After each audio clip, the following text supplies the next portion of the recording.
भक्त जनों, आज आप सुने शुक्रवार व्रत कथा। कथा के अनुसार एक समय की बात है। किसी शहर में कई लोग रहते हैं। सभी अपने कामों में व्यस्त रहते हैं। किसी को किसी से कोई मतलब नहीं है। भजन कीर्तन भक्ति भाव दया माया परोपकार जैसे संसारों का अभाव हो चुका है। शहर में बुराइयां बढ़ गई है। शराब जुआ रस बेचारी चोरी डकैती आदि बहुत से गुनाह शहर में होने लगे हैं। बावजूद उसके उस शहर में कुछ अच्छे लोग भी रहते हैं। इनमें शीला नाम का स्त्री जो धार्मिक प्रकृति और संतोष स्वभाव वाली थी। उनका पति भी विवेकी और सुशील है। शीला और उसका पति कभी किसी की बुराई नहीं करते हैं और भगवान का भजन करने में अच्छी तरह समय व्यतीत कर रहे हैं। शहर के लोग उनकी गृहस्थी की सराहना करते हैं। देखते ही देखते समय बदल गया। शीला के पति की अच्छी संगति बुरी में बदल गई। अब वो जल्द से जल्द करोड़पति बनने के ख्वाब देखने लगा। इसलिए वो गलत रास्ते पर चल पड़ा और फल स्वरूप उसकी हालत भिखारी जैसी हो गई। शराब जुए रस सरस गांजा आदि बुरी आदतों में शीला का पति भी फंस गया। दोस्तों के साथ उसे भी शराब की आदत लग गई। इस प्रकार उसने अपना सब कुछ जुए में गवा दिया। शीला इस बात से बेहद चिंतित रहने लगी, लेकिन उसे भगवान पर भरोसा था। वो अपना अधिकांश समय प्रभु भक्ति में बिताने लगी। अचानक एक दिन दोपहर को उनके द्वार पर किसी ने दस्तक दी। शीला ने द्वार खोला तो देखा कि एक माँ जी खड़ी है। उसके चेहरे पर अलौकिक तेज दिखाई दे रहा है। उनकी आंखों में से मानो अमृत बह रहा है। उसका बेभाव चेहरा करुणा और प्यार से छलक रहा है। उसको देखते ही शीला के मन को शांति में महसूस हुई और उसके रोम रोम में आनंदमयी हो गई। शीला उस माँ जी को आदर के साथ घर ले आई। घर में बैठाने के लिए कुछ भी नहीं है। अतः शीला ने एक फटी हुई चादर पर उसको बैठाया। माँ जी बोली, क्यों शीला, मुझे पहचाना नहीं? हर शुक्रवार को लक्ष्मी की मंदिर में भजन कीर्तन के समय मैं भी वहाँ आती हूँ।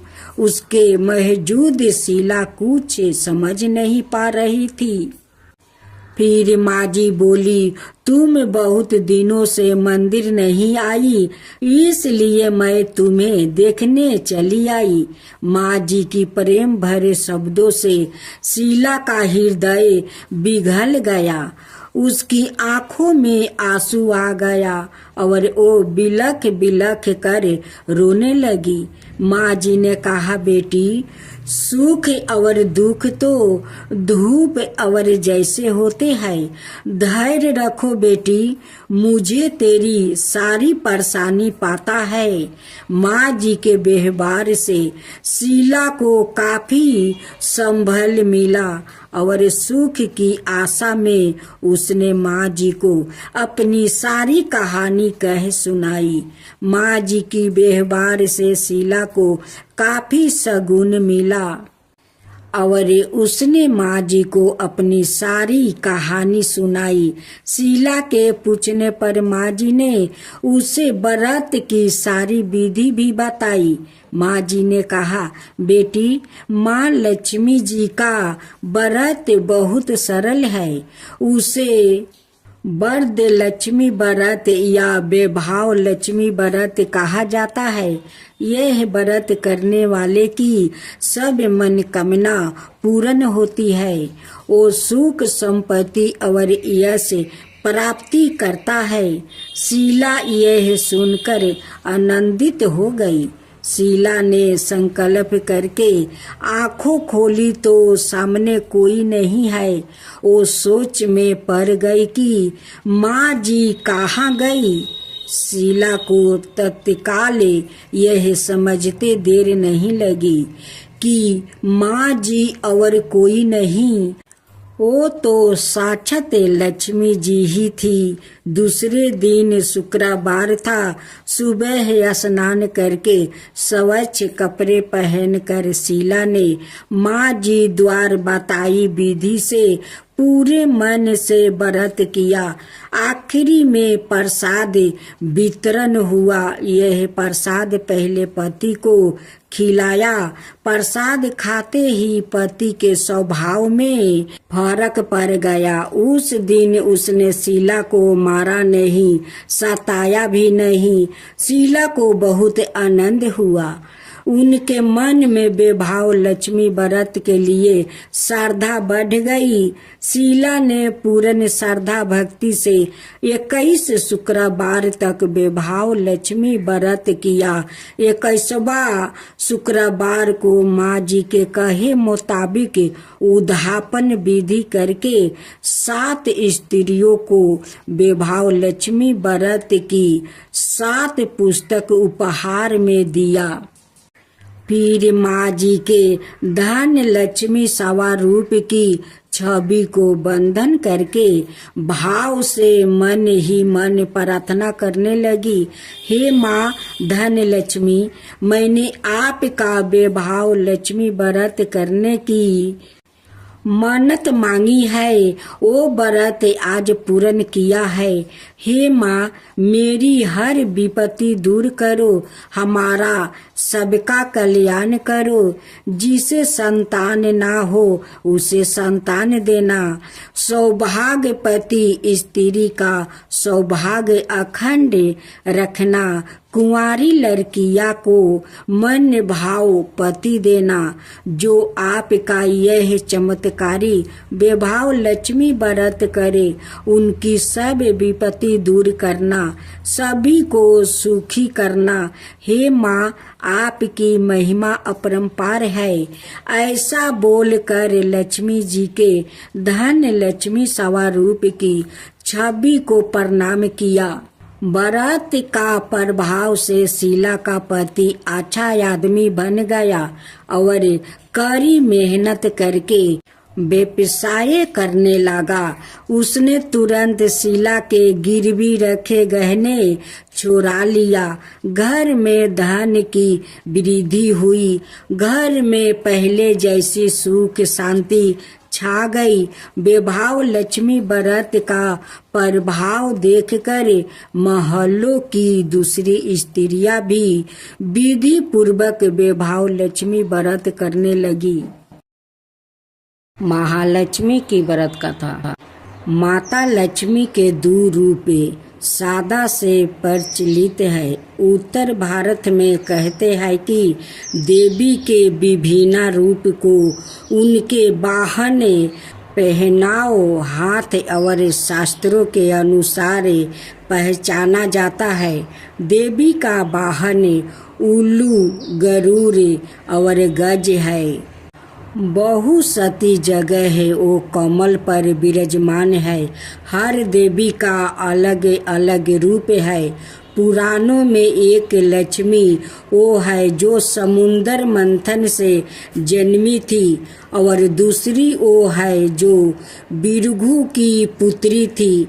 बिरगु की पुत्री को श्री देवी भी कहते हैं। उनका विवाह भगवान विष्णु से हुआ था।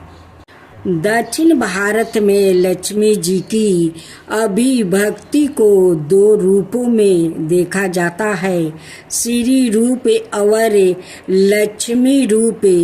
श्री रूप में वो कमल पर विराजमान है और लक्ष्मी रूप में वो भगवान विष्णु के साथ है। महाभारत में लक्ष्मी के विष्णु पत्नी लक्ष्मी और राज लक्ष्मी दो प्रकार बताया गया है। एक अन्याय मान्यता के अनुसार लक्ष्मी के दो रूप है, भूदेवी और श्री देवी। भूदेवी धरती की देवी है और श्री देवी स्वर्ग की देवी है। पहली उर्वरा से जोड़ी है, दूसरी महिमा और शक्ति से। भूदेवी सरल और सुहागिन पत्नी है, जबकि श्री देवी चंचल है। विष्णु को हमेशा उन्हें खुश रखने के लिए प्रयास करना पड़ता है। एक समुद्र मंथन की महालक्ष्मी। समुद्र मंथन की लक्ष्मी को धन की देवी माना जाता है। उनके हाथ में स्वर्ण से भरा कलश है। इस कलश द्वारा लक्ष्मी जी धन की वर्षा करती रहती है। उनके वाहन को सफेद हाथी माना गया है। दरअसल महालक्ष्मी जी के चार हाथ बताया गया है।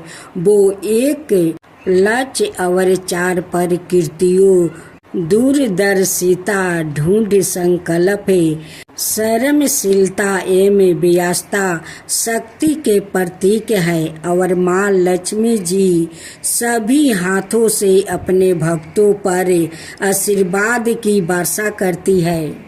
दूसरा, विष्णु प्रिया लक्ष्मी ऋषि भृगु की पुत्री माता लक्ष्मी थी। उनकी माता का नाम बिखायती था। महर्षि भृगु विष्णु के सवासुर और शिव के साधु थे। महर्षि भृगु को भी सपस्तियों में स्थान मिला है। राजा दक्ष के भाई भृगु ऋषि ने इसका मतलब वो राजा दक्ष की भतीजी थी। माता लक्ष्मी के दो भाई दाता और विधाता थे। भगवान शिव की पहली पत्नी माता सती उनकी लक्ष्मी जी की सौतेली बहन थी। सती राजा दक्ष की पुत्री थी। तीसरा, धन की देवी लक्ष्मी का घनिष्ठ संबंध देवराज इंद्र और कुबेर से है। इंद्र देवताओं और स्वर्ग के राजा है और कुबेर देवताओं के खजाने के रक्षक के पद पर आसीन है। देवी लक्ष्मी ही इंद्र और कुबेर को इस प्रकार का वैभव राजसी सत्ता प्रदान करती है।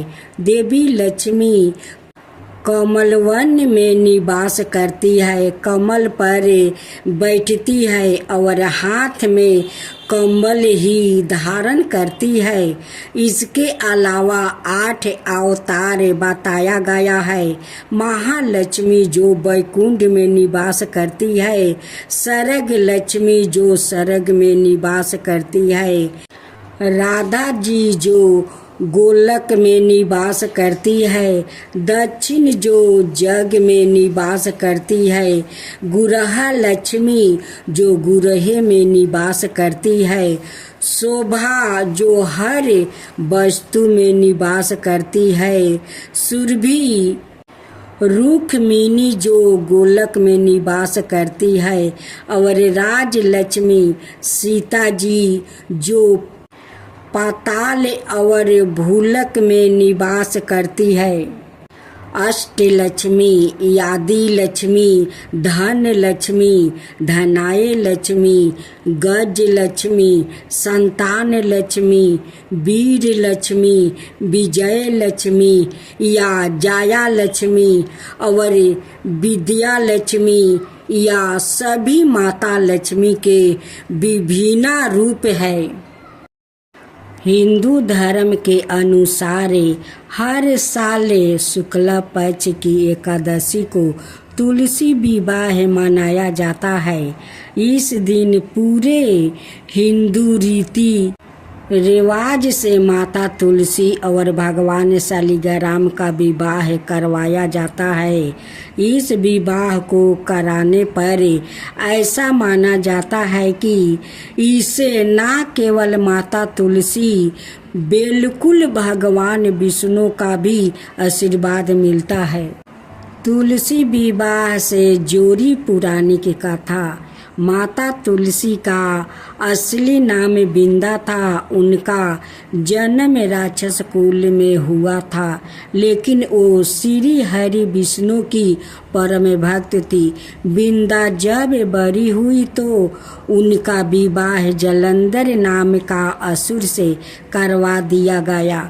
बिंदा भगवान विष्णु की परम भक्त तो थी ही, साथ ही वो पतिव्रता स्त्री भी थी। उनकी भक्ति और पूजा के कारण उनका पति जलंधर अजय होता गया और इसके चलते उसे अपनी शक्तियों पर अभिमान हो गया और उसने स्वर्ग पर आक्रमण कर देव कन्याओं को अपने अधिकार में ले लिया। इससे क्रोधित होकर सभी देव भगवान श्री हरि विष्णु की शरण में गया और जलंधर के आतंक का अंत करने की प्रार्थना की। परंतु जलंधर का अंत करने के लिए सबसे पहले उसकी पत्नी बिंदा का सती व्रता भंग करना अनिवार्य थे।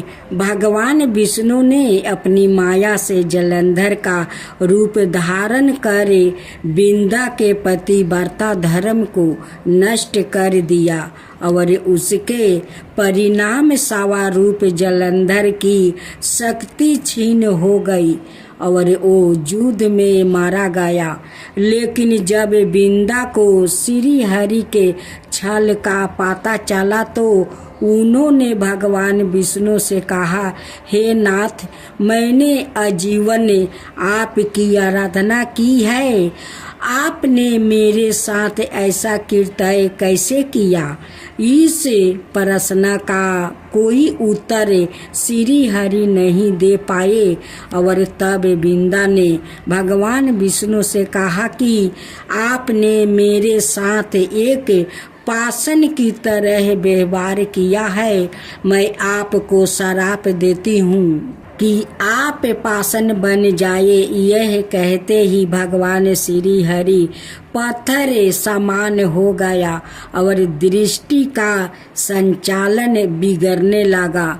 तब देवताओं ने बिंदा से याचना की कि वो अपना श्राप वो वापस ले ले।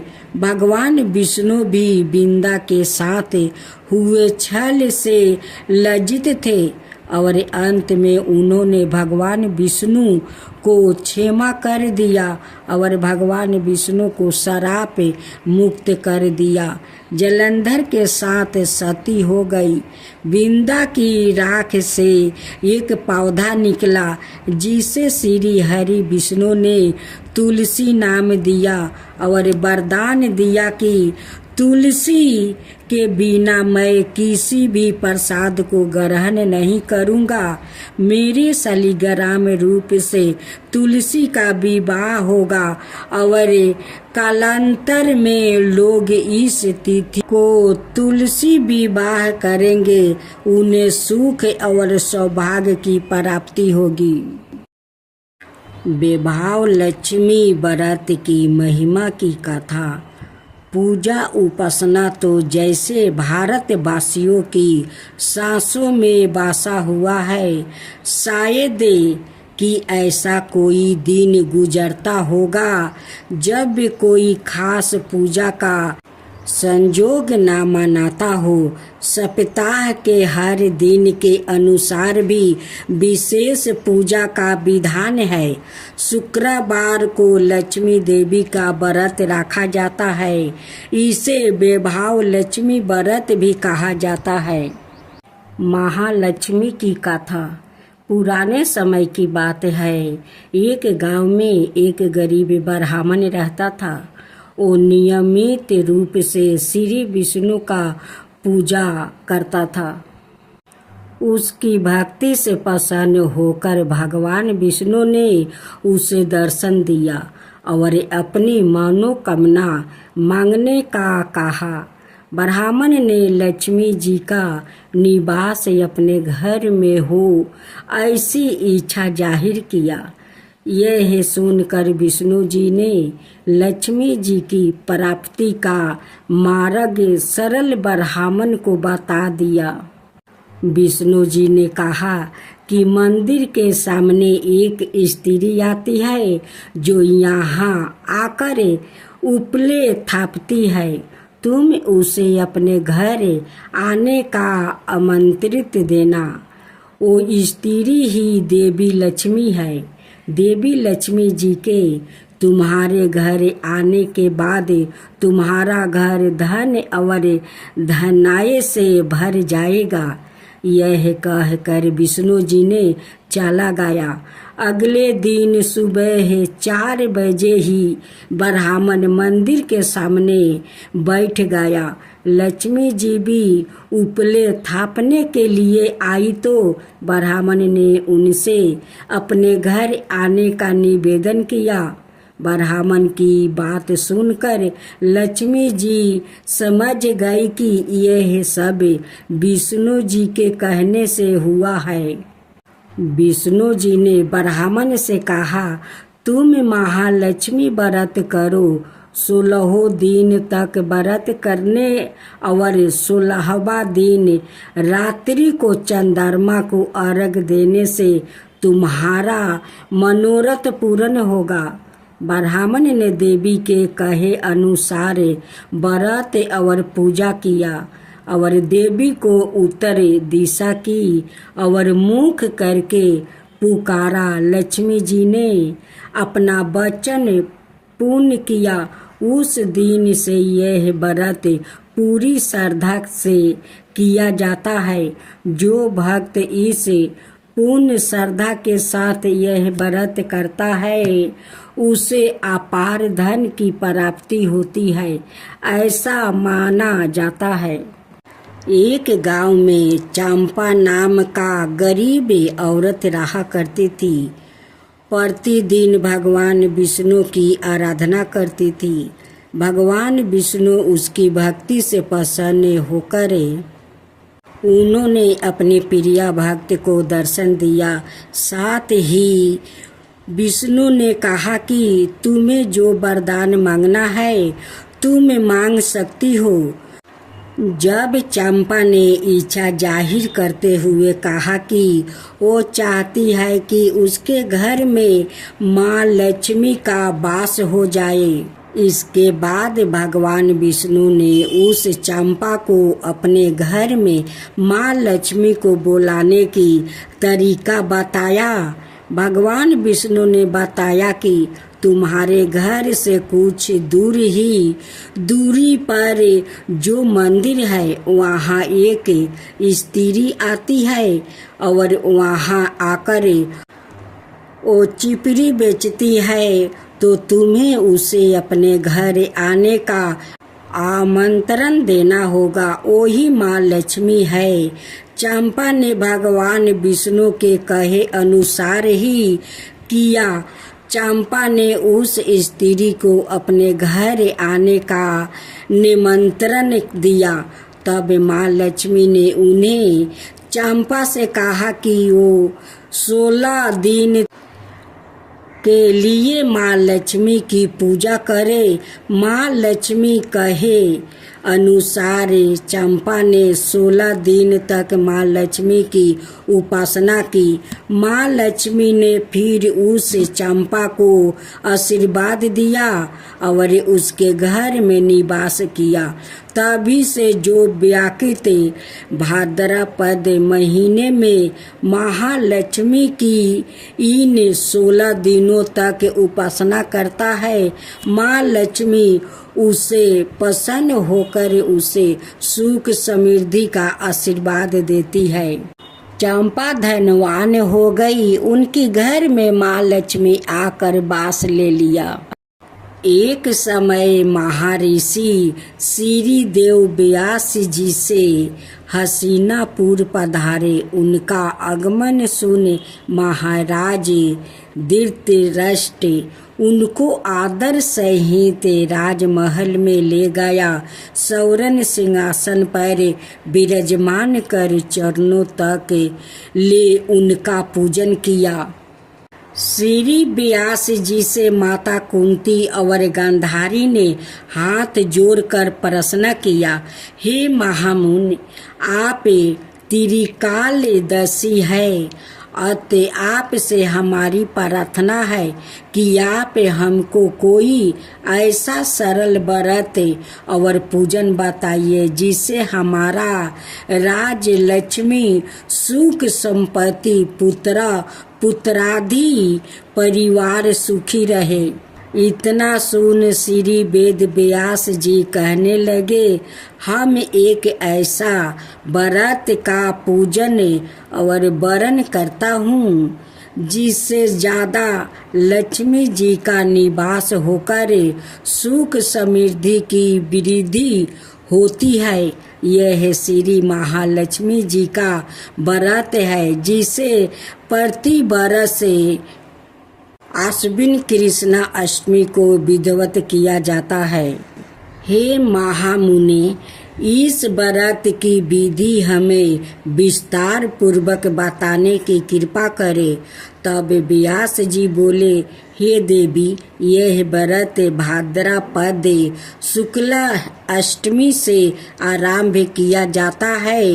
इस दिन स्नान करके 16 सूत के धागों का डोरा बनाए, उसमें 16 गांठ लगाए, हल्दी से पीला करे, प्रतिदिन 16 दूब 16 गेहूं डोरे को चढ़ाए। आश्विन कृष्णा अष्टमी के दिन उपास राख कर मिट्टी के हाथी पर श्री महालक्ष्मी जी की प्रतिमा स्थापित करे, विधिवत पूर्वक पूजन करे।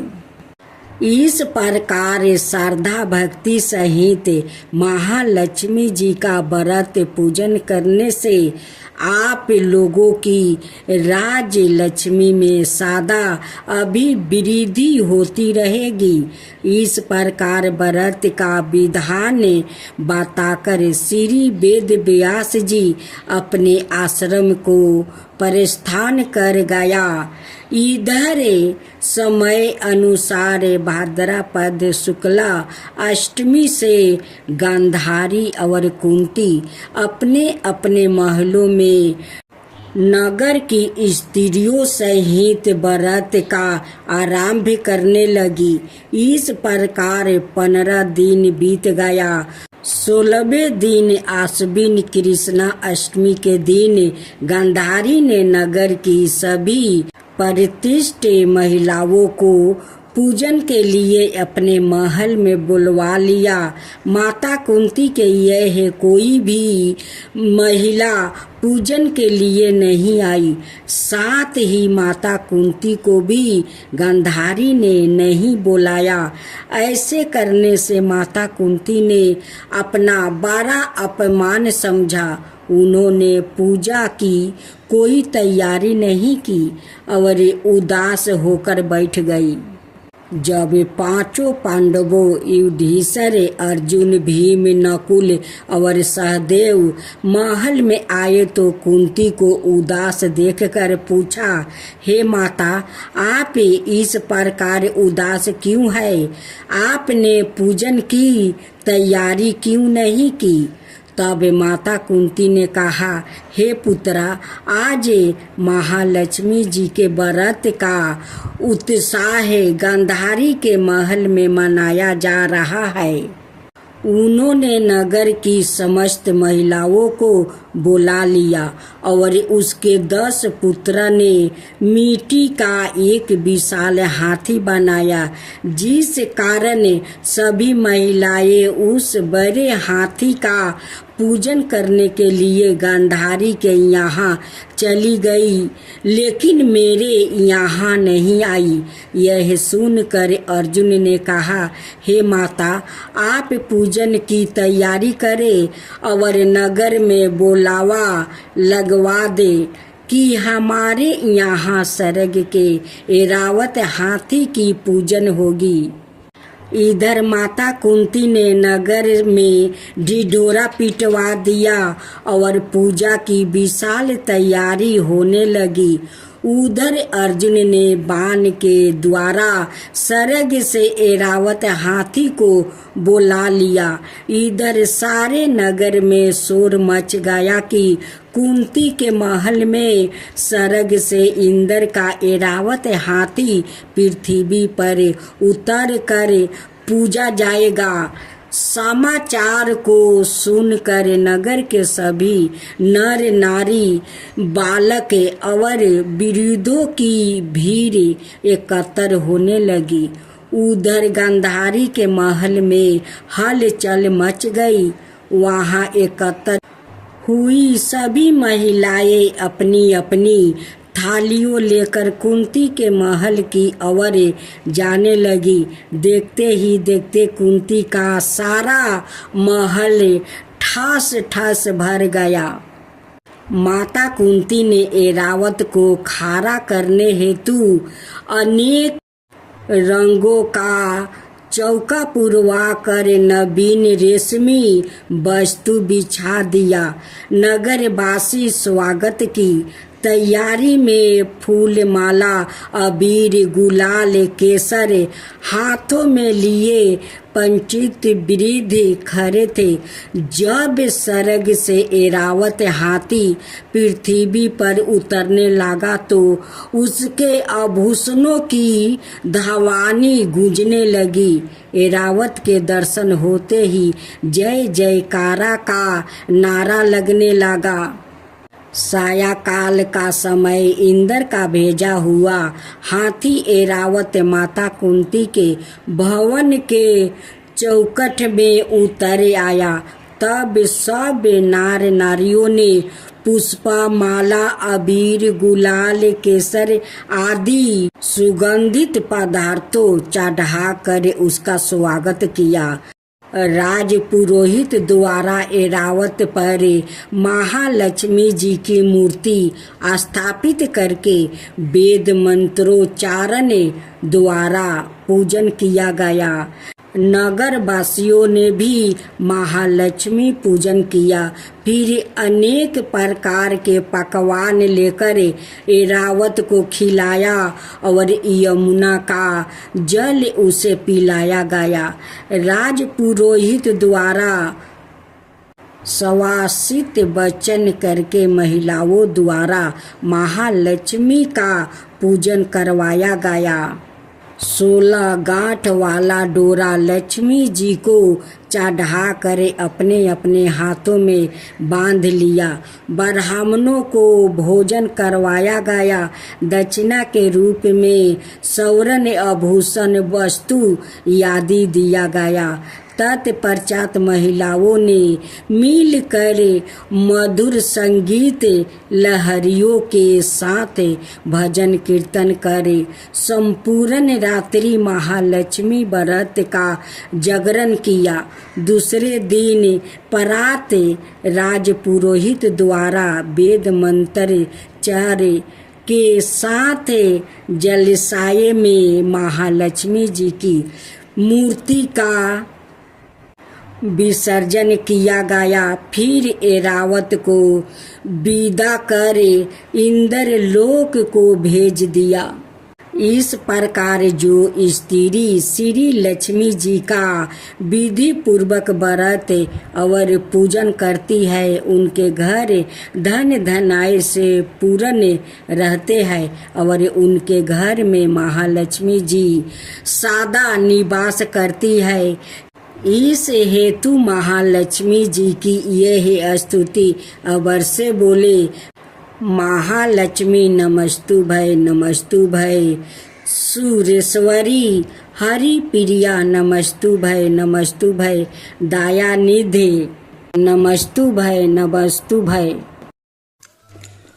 ओम जय लक्ष्मी माता, मैया जय लक्ष्मी माता, तुमको निस दिन सेवते हरि विष्णु दाता। ओम लक्ष्मी माता, उमा राम ब्रह्मणी, तुम ही हो जग माता। सूर्य चंद्रमान धावते नारद ऋषि गाता। ओम जय लक्ष्मी माता, दुर्गा रूप निरंजनी, सुखी सनपति दाता। जो कोई तुमको धावते ऋषि रिधि सिद्धि धन पाता। ओम जय लक्ष्मी माता, तुम्हें पाताल निवासिनी, तुम्हें ही सुविदाता। करम प्रभाव प्रकाशनी, भाव निधि की ताराता। ओम जय लक्ष्मी माता, जिस घर में तुम रहती सब सद्गुण आता। सब संभव हो जाता, मन नहीं घबराता। ओम जय लक्ष्मी माता, तुम बिना ज्ञान न हो बेबस्तर ना कोई पाता। खाने पाने का भाव सब तुमसे ही आता। ओम जय लक्ष्मी माता, सुबह गुण मंदिर सुंदर सिरोधानी जाता। रतन चतुर्दर्शन तुम बिना कोई नहीं पाता। ओम जय लक्ष्मी माता, श्री लक्ष्मी जी की आरती जो कोई जन गाता। उरे आनंद समाता, पाप उतर जाता।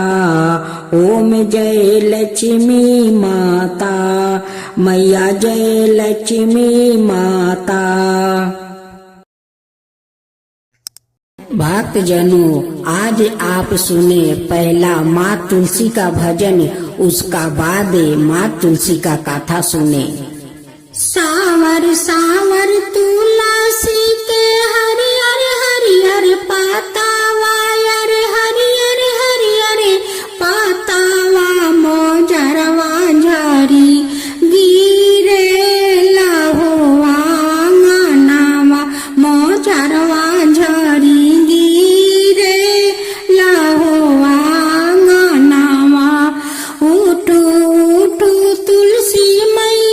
बाहर आंगनवा, रे बाहर आंगनवा।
नारायण जी पाहुनावा कैसे बाहर भगता हम अंगनवायर हम अंगनवा से गोदिया में बारन हमर ललनवा से गोदिया में बारन हमर ललनवा उठू उठू राधा मैया बाहर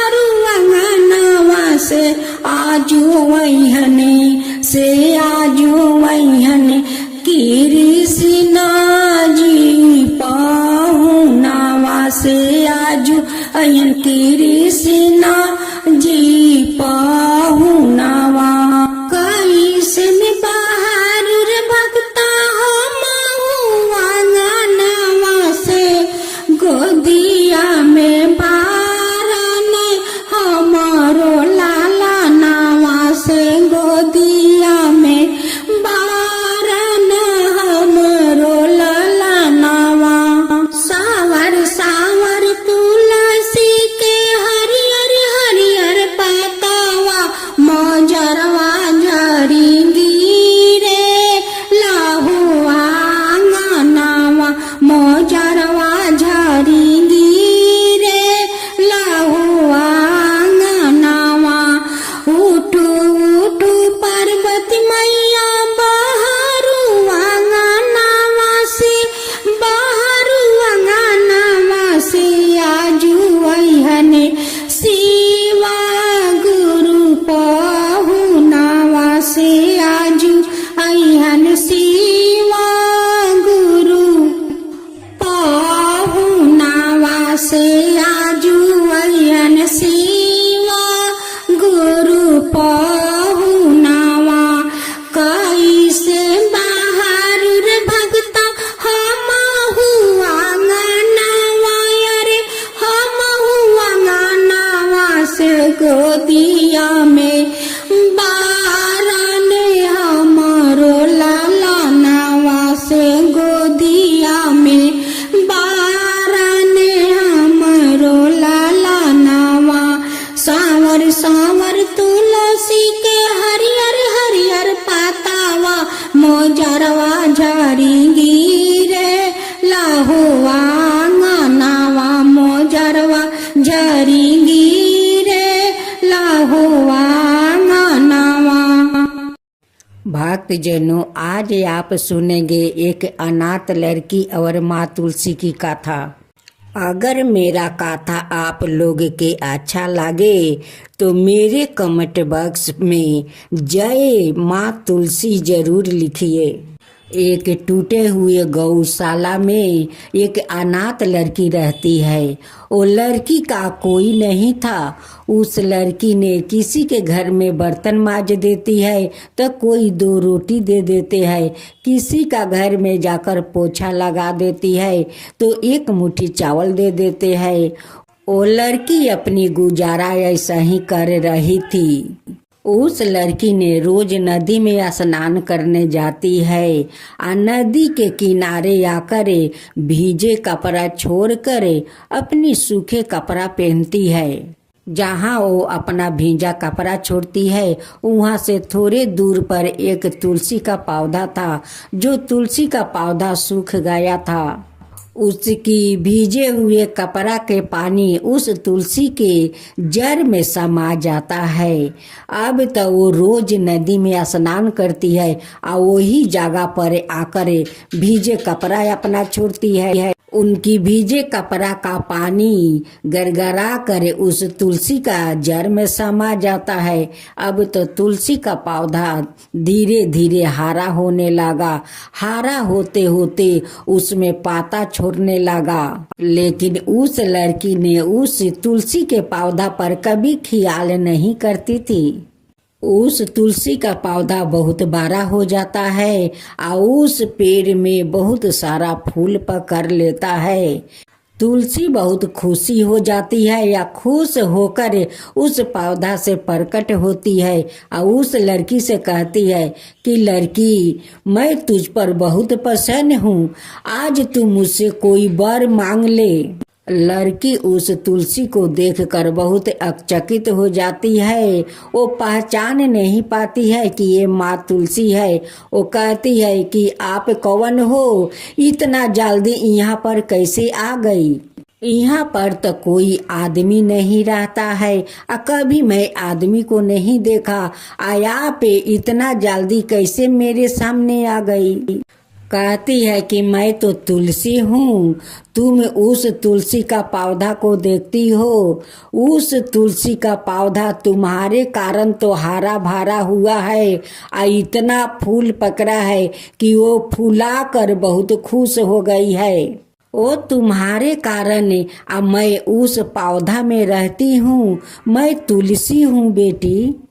बेटी, उस पौधा के तुमने जिंदा किया है, अब मैं आज खुश होकर आज प्रकट हुई हूँ, तुम्हारे सामने खड़ी हूँ और तुम्हें कुछ मांगने के लिए कहती हूँ, तुम मुझसे कुछ मांग लो। उस लड़की कहती है कि हे माँ तुलसी, मैं तो अनाथ हूँ, कभी तुलसी का पौधा देखा नहीं, उसलिए मैं पहचान नहीं पाई माता, मुझे क्षमा कर दीजिए। फिर तुलसी कहती है कि बेटी, तू मुझसे कुछ वर मांग ले। उस लड़की कहती है कि माता, मैं क्या मांगू, मेरा कोई माता पिता नहीं है, नहीं कोई अपना परिवार है, नहीं मेरा घर द्वार है, मैं तो गौशाले में रहती हूँ। उस लड़की ने कहती है कि माता, अगर आप कुछ देना ही चाहती है तो मुझे ऐसा जीवन साथी दीजिए कि उनके साथ मैं जीवन बिता सकूं और उनके साथ खुशी खुशी से रह सकूं, अपना संसार बसा सकूं, ऐसे ही मुझे वरदान दीजिए माता। फिर लड़की कहती है कि माता, यहाँ पर तो कहीं दूर दूर तकले कोई घर द्वार दिखाई नहीं दे रहा है, तो मेरा जीवन साथी कहाँ मिलेगा? माँ तुलसी कहती है कि बेटी, तू उसके लिए चिंता मत कर, मैं सब कुछ बनबस कर दूंगी। माँ तुलसी अपना माया शक्ति से उस गौशाला का वो माया जाल नगरी बना देती है। माँ तुलसी उस लड़की को कहती है कि बेटी, तू लाल चुनरी पहन कर उस दरवाजा के सामने बैठ जाना, देखना एक राजकुमार इस नगरी से आएंगे और तुम्हें पसंद करके वो अपना घर ले जाएंगे और ले जाकर वहाँ पर धाम धूम से अपना शादी तुम्हारे साथ करेंगे। उस लड़की माँ तुलसी से वो रो कर कहती है कि माँ, आप मेरे लिए इतना कुछ कर रही है तो आप मेरा माँ बन जाइए और उस राजकुमार के हाथ में अपना हाथ से मेरे हाथ धरा दीजिए। माता कहती है कि माँ, अगर आप मेरे हाथ अपना हाथ से उस लड़के के हाथ में नहीं देगी तो मैं उस लड़का के साथ नहीं जाऊंगी। माँ, मैं उसी टूटे हुए गौशाला में मैं अपना गुजारा कर लूंगी, लेकिन उस लड़का के साथ मैं नहीं जाऊंगी। नहीं तो आपका एक दिन के लिए मेरे माँ बन जाइए माता, आप तो सभी को माँ है तो मेरा माँ आप बन जाइए। अब माँ बनकर उनके हाथ में मेरा हाथ दे दीजिए। माँ तुलसी बहुत दुविधा में पड़ जाती है और चिंता करती है कि ये लड़की को तो कोई नहीं है, ये तो बेचारी अनाथ है, मैं क्या करूं? माँ तुलसी कहती है कि ठीक है बेटी, मैं अपना हाथ से तेरे हाथ उस लड़के के हाथ में दे दूंगी। लड़की जाकर दरवाजे पर बैठ जाती है। राजकुमार आते हैं तो उस लड़की को देखते रह जाते हैं। लड़का कहता है कि मैं तुम्हारा माता पिता से मैं बात करना चाहता हूँ। लड़की कहती है कि मेरा माता है, पिता नहीं है, जो है मेरी माँ है, वही मेरी माँ है, वही मेरी पिता है, वो जो कहेंगे वही मैं करूँगी। माँ तुलसी एक साधारण सा माता का रूप में आती है। कहती है कि बेटा, आप मेरे बेटी से शादी करना चाहते हो? लड़का कहता है कि हाँ, मुझे तो बहुत पसंद है, मैं तो आपसे बात करना चाहता था। माँ तुलसी उस लड़की के हाथ उस लड़का के हाथ में धरा देती है और दोनों उनकी आशीर्वाद लेते हैं और कहती है कि दूधो नहाओ पूतो फलो, अखंड सौभाग्यवती रहो बेटी। इस माया जाल नगरी का नाम रोशन करना बेटी, रोशन करना।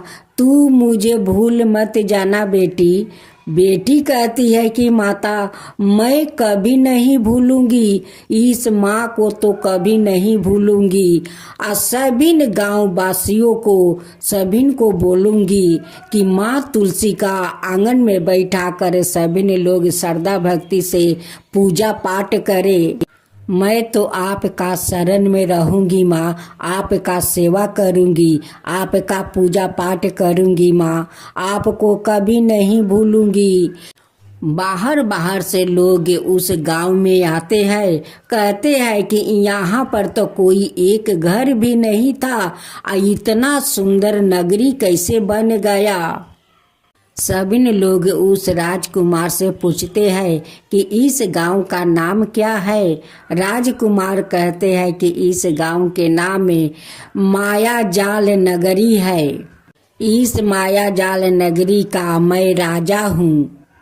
हे माँ तुलसी, जैसे आप उस अनाथ लड़की पर कृपा किया, माँ बन कर उस लड़का को हाथ में उसका हाथ धरा दिया, वैसा ही सबका ऊपर कृपा कीजिए। हे माँ तुलसी, सबका ऊपर कृपा कीजिए। जो आपका कथा कहता है उस पर कृपा कीजिए, जो सुनता है उस पर कृपा कीजिए, सबके ऊपर कृपा कीजिए। हे माँ तुलसी, माँ तुलसी की जय हो, माँ तुलसी की जय हो। अगर मेरा तुलसी जी का कथा अच्छा लगा हो तो आप इस कमेंट बॉक्स में जरूर जय तुलसी माता लिखिए। जय जय तुलसी माता, जय जय तुलसी माता, सब जग की सुखदाता वरदाता। जय जय तुलसी माता, जय जय तुलसी माता। सब योग के ऊपर, सब रोग के ऊपर रुज से रक्षा करके भाव तराता। जय तुलसी माता, रुज से रक्षा करके भाव तराता। जय तुलसी माता। बाहु पुत्री है सायामा, सुरबली है गारामा, विष्णु प्रिया जो तुम के सेवे सो नर तर जाता। जय जय जय तुलसी माता, जय जय जय तुलसी माता। हरि कैसे सभी राजते, त्रिभुवन से हो बनती थी, पतिति जनों की तारानी तुम्हें हो भी खाता। जय जय तुलसी माता, जय जय तुलसी माता। लेकर जन्म बिजन में आई दिव्या भवन में, मानव लोगी तुम्हीं से सुख सनपति पाता। मानव लोग तुम्हीं से सुख सनपति पाता। जय जय तुलसी माता, जय जय तुलसी माता।